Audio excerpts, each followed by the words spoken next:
of this area served as an underground railroad of Charleston.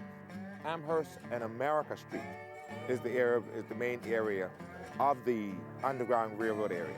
One of the only memory we have of it is a flag that was placed a little further across town, across the other side of the street, that denotes that this was a predominantly black section of Charleston. Here we are at 56 Bull Street, believed to be the home of Denmark Vesey. Denmark Vesey was a famous insurrectionist, and he had plans to overthrow the slave-established government here in Charleston. Denmark Vesey's situation was one of the many causes that led up to the Civil War, because the free states would complain to the federal government that Charleston was enslaving their free citizens. John C. Calhoun proclaimed states' right. The state has the right to do whatever they want to do, make their own rules and laws and stuff. The federal government said, you can't do that. Inspirational sighting of George Gershwin's Upper Porgy and Bess, Catfish Row. There really was a Porgy. Porgy got around town in a cart drawn by a goat. Bess lived down there at Catfish Row for a while. Porgy lived there the last few years of his life. Bess' real name was Maggie Barnes. Dubois Haywood lived in view, right down the street on Church Street, in view of Catfish Row. He liked being amongst the blacks there, and that's where he got all this inspiration and this knowledge of how blacks lived at that time. After Denmark Vesey's insurrection, there were many restrictions placed on blacks. If you were a free sailor and you came into the harbor, when you got done loading your ship, those sailors weren't allowed to roam the streets of Charleston like they once did.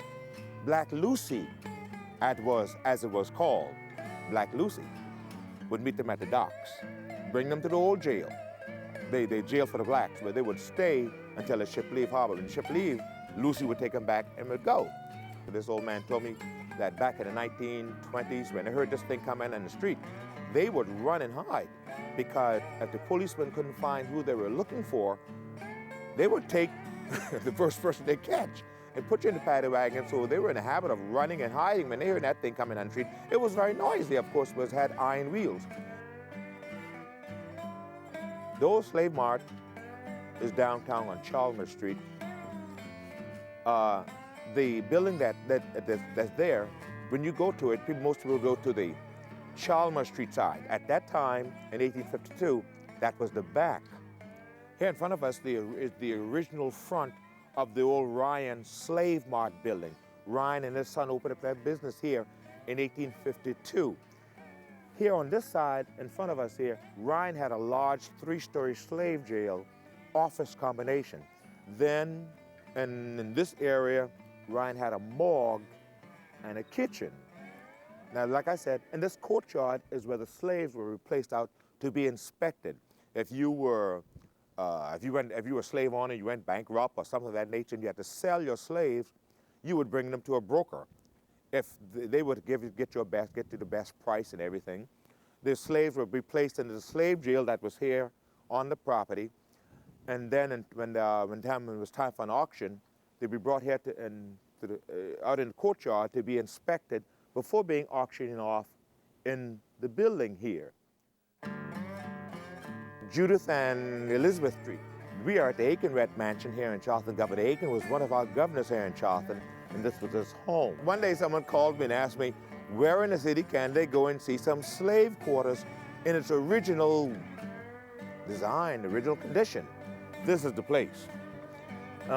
These buildings that we see behind me here, these were slave quarters. This was the slave quarters. Downstairs was the stable, and upstairs were the slave quarters for those men who were responsible for the horses and other things that involved with the stable.